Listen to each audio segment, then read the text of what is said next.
Imagina que estás caminando por una calle empedrada. El sol del Mediterráneo calienta tu rostro. A tu alrededor, mercaderes gritan ofertas, el aroma del pan recién horneado se mezcla con el del vino especiado, y los niños corren entre las columnas de los templos. Es una mañana cualquiera en una de las ciudades más prósperas del Imperio Romano.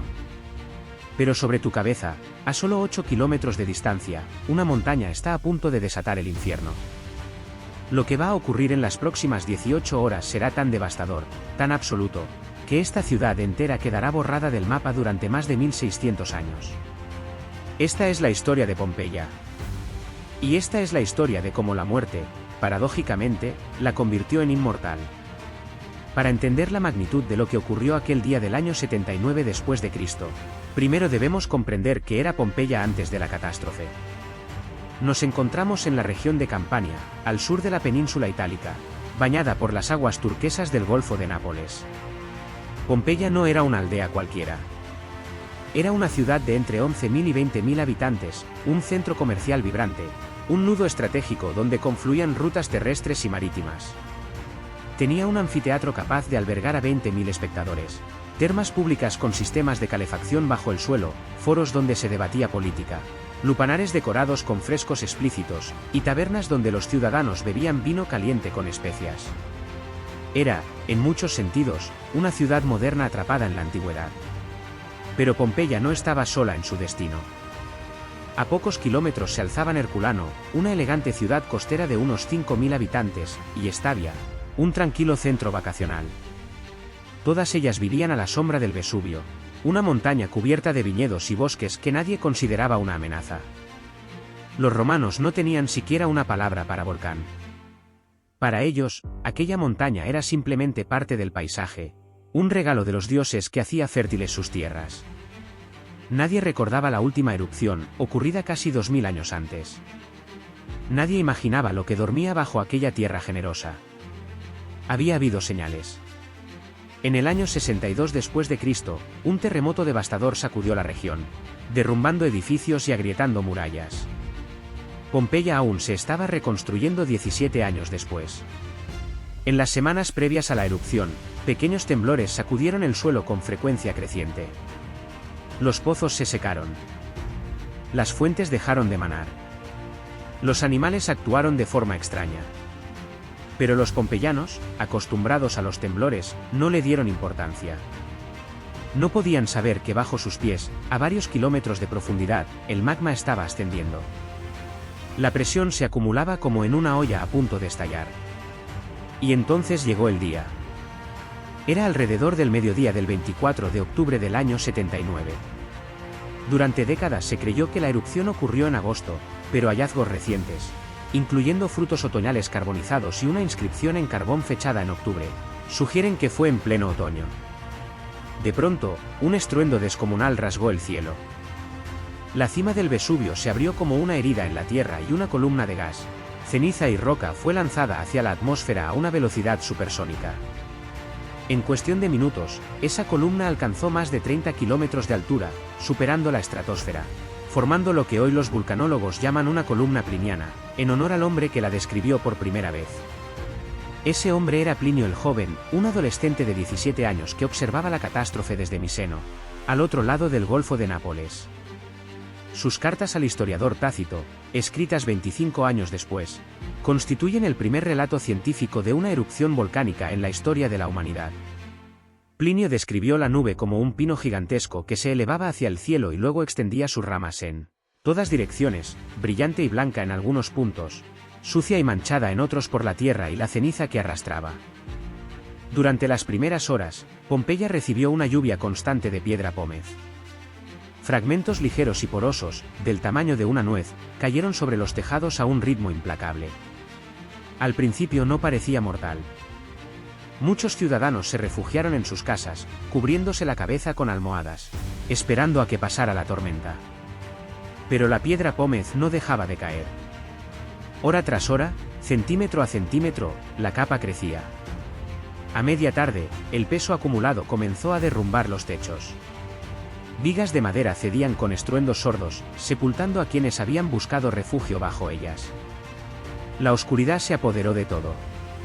El sol desapareció por completo, sumiendo la región en una noche artificial más densa que cualquier noche real. Plinio escribió que la oscuridad no era como la de una noche sin luna, sino como la de una habitación cerrada con la lámpara apagada. El pánico se extendió. Miles de personas huyeron hacia el puerto, hacia los campos, hacia cualquier lugar lejos de la montaña que rugía. Otros se quedaron, aferrados a sus posesiones, a sus hogares, a la esperanza de que los dioses se apiadaran. Pero los dioses no escuchaban. Porque lo peor aún no había llegado. Alrededor de la medianoche, la columna volcánica, que había alcanzado alturas colosales, comenzó a colapsar bajo su propio peso. Y entonces se desataron las oleadas piroclásticas.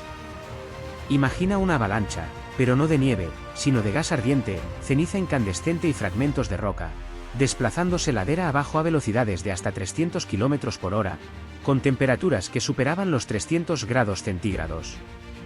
Herculano fue la primera en caer. La primera oleada piroclástica alcanzó la ciudad con una fuerza descomunal. Los habitantes que se habían refugiado en los cobertizos del puerto, más de 300 personas amontonadas en espacios estrechos, murieron instantáneamente. El calor era tan intenso que sus cerebros hirvieron dentro de sus cráneos.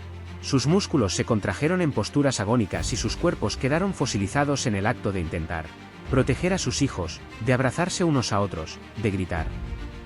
Una segunda oleada cubrió Herculano bajo una capa de material volcánico de más de 20 metros de espesor. Pompeya resistió unas horas más. Las primeras oleadas piroclásticas se detuvieron a las puertas de la ciudad, frenadas por las murallas y la distancia. Pero la cuarta oleada, llegada en las primeras horas de la mañana del 25 de octubre, fue imparable. Cruzó las murallas como si no existieran. Arrasó calles, templos, casas. Los que aún quedaban vivos, quizás unas 2000 personas de las que no habían logrado huir, murieron en segundos. No por la lava, como muchos creen erróneamente. El Vesubio apenas produjo lava en esta erupción. Murieron asfixiados por los gases tóxicos o calcinados por el calor extremo. Sus cuerpos cayeron al suelo y fueron sepultados bajo capas de ceniza que se endurecieron como cemento. La quinta y sexta oleadas completaron la destrucción. Cuando el Vesubio finalmente se calmó, Pompeya yacía bajo 4 a 6 metros de ceniza y piedra pómez. Herculano bajo más de 20 metros de material piroclástico solidificado. La línea costera se había desplazado centenares de metros hacia el mar. El paisaje entero había cambiado para siempre. Entre las víctimas más ilustres de aquel día se encontraba Plinio el Viejo, tío del joven cronista y comandante de la flota romana en Miseno. Al observar la erupción, no huyó. Ordenó que sus barcos zarparan hacia la costa para rescatar a los supervivientes. Desembarcó en Estavia, donde intentó calmar a la población. Incluso se bañó y cenó con aparente tranquilidad para dar ejemplo. Pero los gases volcánicos lo alcanzaron. Su cuerpo fue encontrado al día siguiente en la playa, aparentemente intacto, como si durmiera. Tenía 55 años. El naturalista más brillante de Roma, autor de la monumental Historia Natural, había muerto intentando salvar vidas. Pompeya fue olvidada. Durante más de 1500 años, la ciudad durmió bajo la tierra. Los campos se cultivaron sobre ella. Se construyeron casas encima sin saber lo que había debajo. Hasta que en 1748, un grupo de excavadores descubrió muros pintados, columnas y objetos bajo la ceniza. Había comenzado una de las excavaciones arqueológicas más importantes de la historia. En 1863, el arqueólogo Giuseppe Fiorelli desarrolló una técnica revolucionaria. Vertió yeso líquido en los huecos que habían dejado los cuerpos descompuestos bajo la ceniza endurecida. El resultado fue sobrecogedor. Moldes perfectos de seres humanos en el momento exacto de su muerte. Un hombre cubriéndose el rostro. Una madre abrazando a su hijo. Un perro retorciéndose en su cadena. La muerte capturada en 3 dimensiones, congelada para siempre. Hoy, Pompeya es patrimonio de la humanidad y recibe a millones de visitantes cada año. Sus calles, sus frescos, sus grafitis, sus panaderías con el pan aún en el horno, nos hablan de una civilización que no es tan distinta de la nuestra. Personas que amaban, comerciaban, discutían, escribían mensajes obscenos en las paredes y se preocupaban por el futuro. Pompeya nos recuerda algo que preferimos olvidar, que la naturaleza no negocia, que no distingue entre ricos y pobres, entre poderosos y humildes. Y que a 8 kilómetros de las ruinas, el Vesubio sigue ahí. Dormido, sí. Pero no muerto. 3 millones de personas viven hoy en su zona de riesgo. Y la pregunta no es si volverá a erupcionar, sino cuándo.